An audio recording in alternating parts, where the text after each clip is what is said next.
नमस्कार।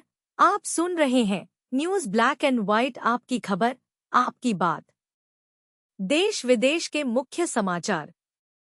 उपराष्ट्रपति सीपी राधाकृष्णन ने केरल के कोट्यम में एक मलयालम अखबार के 140 साल पूरे होने पर आयोजित कार्यक्रम में मुख्य अतिथि के रूप में समारोह को संबोधित करते हुए कहा कि रचनात्मक पत्रकारिता समाज को सही दिशा देने और लोगों का भरोसा मजबूत करने के लिए जरूरी है। उपराष्ट्रपति ने कहा कि अगर समाज में सकारात्मक खबरों और उपलब्धियों को ठीक से नहीं दिखाया गया तो युवा कॉकरोच जैसे तत्वों का अनुसरण करने लगेंगे। जो चीजें अचानक बहुत बड़ी दिखती हैं, वे अक्सर टिकाऊ नहीं होती।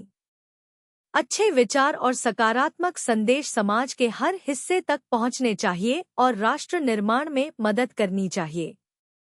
इसके लिए सकारात्मक घटनाओं को मीडिया में ज्यादा जगह मिलनी चाहिए ताकि युवाओं को सही जानकारी और अच्छे रोल मॉडल मिल सकें। उन्होंने कहा, वह अभिव्यक्ति की आज़ादी के खिलाफ नहीं है। कई बार ऐसे मुद्दों को ज्यादा अहमियत दी जाती है जो लंबे समय तक प्रासंगिक भी नहीं रहते। अगर कोई चीज वास्तव में अच्छी है तो लोग उसे एक हफ्ते, 10 दिन या 1 महीने बाद भी याद रखते हैं और उसकी अहमियत समझते हैं। बिहार को बाल श्रम मुक्त प्रदेश बनाने के उद्देश्य से अभियान के तहत पिछले 10 दिनों में राज्य के विभिन्न जिलों में सघन निरीक्षण एवं छापेमारी की गई। प्रदेश भर में व्यापक स्तर पर विशेष विमुक्ति एवं जागरूकता अभियान चलाया जा रहा है। श्रम संसाधन एवं प्रवासी श्रमिक कल्याण विभाग के अनुसार बाल श्रम को समाप्त करने के लिए बहुआयामी रणनीति अपनाई गई है। इसके अंतर्गत न केवल बाल श्रमिकों की पहचान कर उन्हें कार्यस्थलों से मुक्त कराया जा रहा है, बल्कि उनके पुनर्वास, शिक्षा से जोड़ने तथा उनके परिवारों को सरकारी योजनाओं का लाभ उपलब्ध कराने की दिशा में भी समन्वित प्रयास किए जा रहे हैं।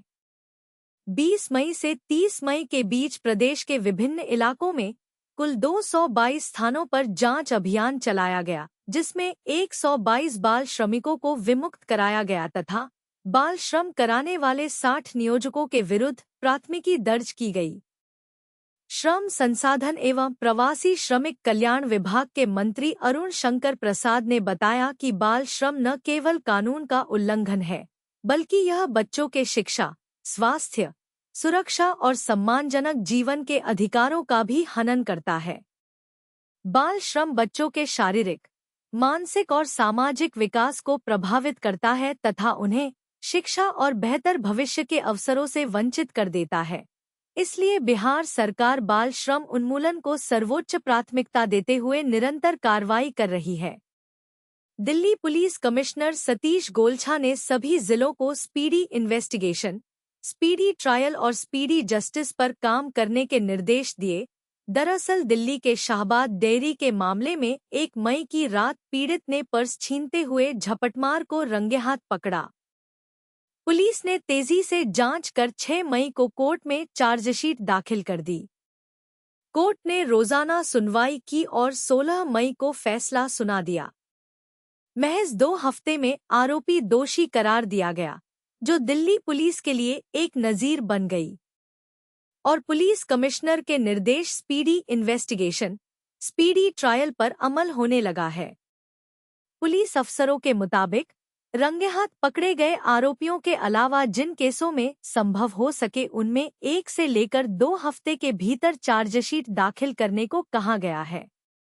इसके बाद प्रोसिक्यूशन सरकारी वकील के साथ तालमेल कर फास्ट ट्रैक सुनवाई सुनिश्चित करने और जल्द से जल्द दोषी साबित करने पर जोर दिया गया है।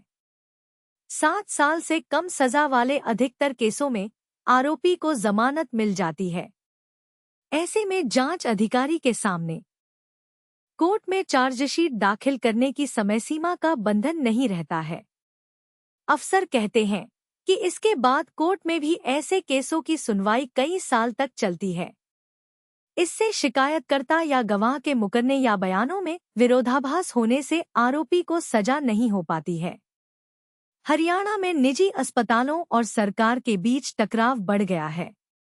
Indian medical association (IMA) Haryana Rohtak में आयोजित प्रेस वार्ता में चिकित्सकों ने कहा कि समय पर भुगतान नहीं मिलने और भारी कटौतियों के कारण आयुष्मान भारत और चिरायु हरियाणा योजनाओं के तहत गुणवत्तापूर्ण स्वास्थ्य सेवाएं देना कठिन होता जा रहा है।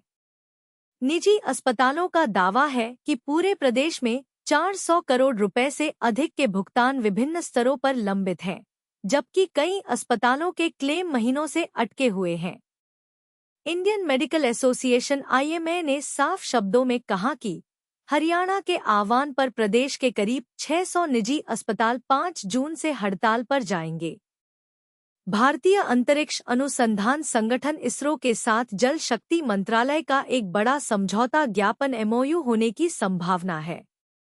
इस MOU में जल संसाधनों के आकलन, निगरानी और प्रबंधन के लिए उपग्रह आधारित अत्याधुनिक शोध तकनीकों को मजबूत करने का उद्देश्य शामिल है। इसके लिए 24 प्राथमिक अध्ययन और सहयोग के क्षेत्रों की पहचान की जा चुकी है। जल शक्ति मंत्रालय ने बताया कि यह MOU 1 जून को दिल्ली के डॉक्टर आम्बेडकर अंतर्राष्ट्रीय केंद्र में आयोजित होने वाली जल क्षेत्र में अनुसंधान एवं विकास पर राष्ट्रीय कार्यशाला के दौरान हस्ताक्षरित किया जा सकता है। Mission for advancement in high impact areas for water की शुरुआत होगी।